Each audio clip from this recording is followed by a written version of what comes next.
Thiruvithamkoor Devaswom board പ്രസിഡന്റായി K Jayakumar IAS ഇന്ന് സത്യപ്രതിജ്ഞ ചെയ്യും.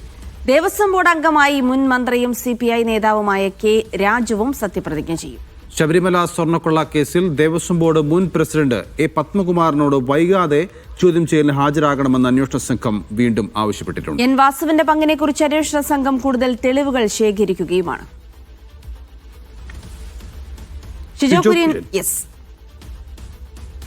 ഷിജോ കുര്യനാണ് ചേരുന്നത്. ഷിജോ, ഈ പത്മകുമാറിനെ ചോദ്യം ചെയ്യുന്നതാണ് പ്രധാനപ്പെട്ട ഒരു കാര്യം. കാരണം കഴിഞ്ഞ പലതവണ അദ്ദേഹത്തോട് ആവശ്യപ്പെട്ടിട്ടും അദ്ദേഹം സാവകാശം ആവശ്യപ്പെടുകയാണ് തിരിച്ച് ചെയ്തത്.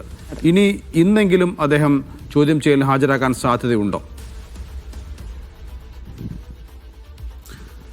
നൗഫൽ, പത്മകുമാറിനോട് ചോദ്യം ചെയ്യലിന് ഹാജരാകണം എന്ന് കാട്ടി നേരത്തെ തന്നെ പ്രത്യേക അന്വേഷണ സംഘം SIT ഒരു കത്ത് കൊടുത്തതാണ്. ആ കത്തിന് ആദ്യഘട്ടത്തിൽ ഒരു മറുപടി, കൃത്യമായുള്ള മറുപടി പത്മകുമാറിന്റെ ഭാഗത്ത് നിന്ന് SITക്ക് ലഭിച്ചിരുന്നില്ല. പിന്നീട് അറിയിച്ചിരുന്നത് തന്റെ കുടുംബത്തിൽ ചില മരണവുമായി ബന്ധപ്പെട്ട കാര്യങ്ങളുണ്ട്, അങ്ങനെ അനാരോഗ്യവുമായി ബന്ധപ്പെട്ട കാര്യങ്ങളുണ്ട്. അങ്ങനെ ഈ ചോദ്യം ചെയ്യലിൽ നിന്ന് രക്ഷപ്പെടാൻ വേണ്ടിയുള്ള പല മാർഗങ്ങൾ പത്മകുമാർ സ്വീകരിക്കുന്നു എന്നുള്ള ഒരു വിലയിരുത്തലാണ് നിലവിൽ SIT ഉള്ളത്.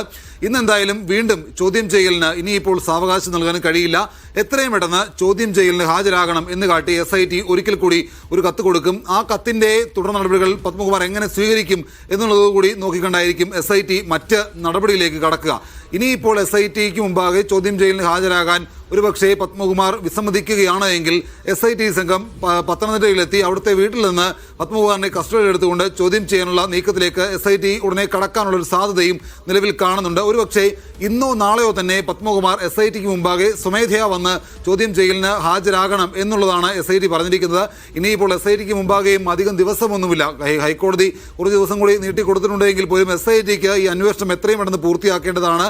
നിലവിൽ എന്തായാലും പത്മകുമാറിനെ എത്രയും വേഗം കസ്റ്റഡിയിലെടുത്ത് ചോദ്യം ചെയ്യുക എന്നുള്ള ഒരു തീരുമാനത്തിൽ തന്നെയാണ് SIT സംഘമുള്ളത്. ഇനിയിപ്പോൾ പത്മകുമാർ അതിന് ഒരിക്കൽ കൂടി വിസമ്മതിച്ചു കഴിഞ്ഞാൽ സ്വാഭാവികമായിട്ടും കസ്റ്റഡിയിലെടുത്തുകൊണ്ട് തന്നെ ചോദ്യം ചെയ്യുന്ന നടപടിയിലേക്ക് SIT പോവുകയും ചെയ്യും. നമുക്ക് ഇന്നും നാളെയും കൂടി പ്രതീക്ഷിക്കാം. പത്മകുമാർ SITക്ക് മുമ്പാകെ വന്ന് തനിക്ക് എന്തൊക്കെയാണ് പറയാനുള്ളത്, SITക്ക് എന്തൊക്കെയാണ് ചോദിക്കാനുള്ളത്, അതിനൊക്കെ കൃത്യമായുള്ള മറുപടി പറയുമോ, അവിടെ കുടുങ്ങുമോ എന്നുള്ളതൊക്കെ നമുക്ക് അടുത്തൊരു 48 മണിക്കൂറിനകം അറിയാം. ഇന്നലേക്ക് ഹാജരാകുമെന്ന് നമ്മൾ പ്രതീക്ഷിച്ചിരുന്നത്. പക്ഷേ ഇന്നലെയും അത് ഉണ്ടായില്ല. ഒരുപക്ഷെ ഇന്ന് അല്ലെങ്കിൽ നാളെ പത്മകുമാർ സ്വമേധയാ വന്ന് SITക്ക് മുമ്പാകെ ഹാജരായി SITയുടെ ചോദ്യങ്ങൾക്ക് മറുപടി പറയുമെന്ന് പ്രതീക്ഷിക്കാം. അങ്ങനെ ഉണ്ടായില്ല എങ്കിൽ സ്വാഭാവികമായിട്ടും SIT കസ്റ്റഡിയിലേക്ക് എടുക്കുക തന്നെ ചെയ്യും.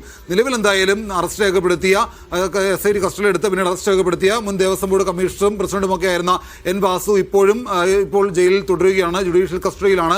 അദ്ദേഹത്തെ കസ്റ്റഡിയിൽ വേണം എന്നാവശ്യപ്പെട്ടുകൊണ്ട് SIT ഇതുവരെ കോടതിയെ സമീപിച്ചിട്ടില്ല. കാരണം ഈ പറയുന്ന ഈ പത്മകുമാറിന്റെ കൂടി മൊഴി രേഖപ്പെടുത്തിയതിനു ശേഷം എൻ വാസുവിനെ കസ്റ്റഡിയിൽ വാങ്ങാം എന്നുള്ള തീരുമാനത്തിലേക്കാണ് നിലവിൽ SIT എത്തിയിട്ടുള്ളത്. അതുകൊണ്ട് നിലവിൽ എൻ വാസുവുമായി ബന്ധപ്പെട്ടുകൊണ്ട് പുറത്തുനിന്ന് ശേഖരിക്കാൻ കഴിയുന്ന എല്ലാ വിവരങ്ങളും ശേഖരിച്ചിട്ടുണ്ട്. അതിന് പുറമെ പത്മകുമാറിനെ കൂടി ചോദ്യം ചെയ്യുന്നതിന് ശേഷമായിരിക്കും എൻ വാസുവിന്റെ കസ്റ്റഡി അപേക്ഷ SIT കോടതിയിൽ സമർപ്പിക്കുക. അങ്ങനെ അങ്ങേയറ്റം വിവാദത്തിൽ നിന്ന് വിവാദത്തിലേക്ക് പോവുകയാണ് ശബരിമല ദേവസ്വം ബോർഡുമായി ബന്ധപ്പെട്ടുകൊണ്ട് തിരുവിതാംകൂർ ദേവസ്വം ബോർഡ്. ആ തിരുവിതാംകൂർ ദേവസ്വം ബോർഡിന്റെ മുഖം രക്ഷിക്കാൻ വേണ്ടിയിട്ട് കൂടിയാണ് കഴിഞ്ഞ ദിവസം CPM സംസ്ഥാന സെക്രട്ടേറിയറ്റ് ഈ പറയുന്ന കെ ജയകുമാറിനെ ഈ പറയുന്ന ദേവസ്വം ബോർഡ് പ്രസിഡന്റാക്കി നിയമിക്കാം എന്നൊരു തീരുമാനമെടുത്തത്. ഇന്ന് 11:00 കെ ജയകുമാർ തിരുവിതാംകൂർ ദേവസ്വം ബോർഡിന്റെ പുതിയ പ്രസിഡന്റായിട്ട് സ്ഥാനമേറ്റെടുക്കും. അദ്ദേഹത്തോടൊപ്പം കഴിഞ്ഞ മന്ത്രിസഭയിൽ CPI മന്ത്രിയായിരുന്ന വനമന്ത്രിയായിരുന്ന കെ രാജു കൂടി സ്ഥാനമേറ്റെടുക്കും. ഷിജോ, അതുപോലെ തന്നെ അതിൽ ഏറ്റവും പ്രധാനമായത് ഇപ്പോൾ നമുക്കറിയാം, തദ്ദേശ തെരഞ്ഞെടുപ്പൊക്കെ വരുമ്പോൾ നിലവിൽ തന്നെ BJP ആയാലും കോൺഗ്രസ് ആയാലും ഈ സ്വർണ്ണക്കൊള്ളയുമായി ബന്ധപ്പെട്ട വിഷയങ്ങൾ ഉന്നയിച്ചുകൊണ്ട് താഴെത്തട്ടിൽ പ്രചാരണം ശക്തമാക്കിയിരിക്കുകയാണ്. അപ്പോൾ ജയകുമാർ IAS തലപ്പത്തെത്തുന്നതോടുകൂടി ഒരു പ്രതിച്ഛായ നന്നാക്കാം എന്നതാണോ സർക്കാരിന്റെ ലക്ഷ്യം? അതിനെയും രാഷ്ട്രീയമായിട്ട് ഉപയോഗിക്കുകയാണ് ഈ പറയുന്ന ഭരണപക്ഷം. അങ്ങനെ ഇതിനകത്ത് കെ ജയകുമാറിന്റെ ഒരു നിയമനത്തോടു കൂടി അതിനെ നമുക്ക് ശബരിമലയിൽ നിന്നുണ്ടായിട്ടുള്ള പ്രശ്നങ്ങളെ ഒരു പരിധിക്കപ്പുറത്തേക്ക് പ്രതിരോധിക്കാൻ കഴിയുമെന്നുള്ള പ്രതീക്ഷ സംസ്ഥാന സർക്കാരിനുണ്ട്. പക്ഷേ അതിനെ രാഷ്ട്രീയ ആയുധമാക്കുകയാണ് പ്രതിപക്ഷം ചെയ്യുന്നത്.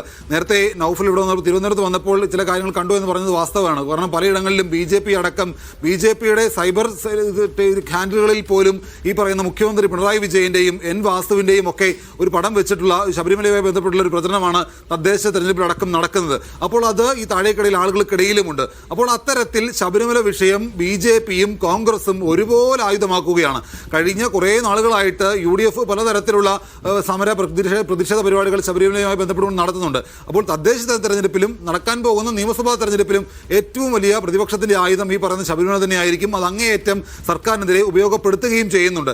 എന്തുകൊണ്ട് ഈ വിവാദ വിഷയങ്ങളൊക്കെ ഉണ്ടാകുന്നതിന് മുൻപ് കൊണ്ട് ഈ പറയുന്ന K. ജയകുമാറിനെ പ്രസിഡന്റ് സ്ഥാനത്തേക്ക് കൊണ്ടുവന്നില്ല? ഇപ്പോൾ കൊണ്ടുവരുന്നത് പോലും ഒരു രാഷ്ട്രീയ ലക്ഷ്യം വെച്ചുകൊണ്ടാണ് എന്നുള്ള ആരോപണമാണ് പ്രതിപക്ഷം ഉന്നയിക്കുന്നത്. തദ്ദേശ തെരഞ്ഞെടുപ്പിൽ UDFും BJPയും ഒരുപോലെ ഈ വിഷയത്തെ പ്രചരണായുധമാക്കുന്നുണ്ട്. കഴിഞ്ഞ ദിവസം KPCC നേതൃത്വത്തിൽ സെക്രട്ടേറിയറ്റിലേക്ക് ഒരു മാർച്ചും ധർണയും സംഘടിപ്പിച്ചതാണ്. അപ്പോൾ സ്വാഭാവികമായിട്ടും തദ്ദേശ തെരഞ്ഞെടുപ്പിലടക്കം പ്രതിപക്ഷത്തിന്റെയും BJPയുടെയും UDFിന്റെയും ഏറ്റവും വലിയ ആയുധം ശബരിമല തന്നെയായിരിക്കും. അതിനകത്ത് യാതൊരു സംശയവുമില്ല.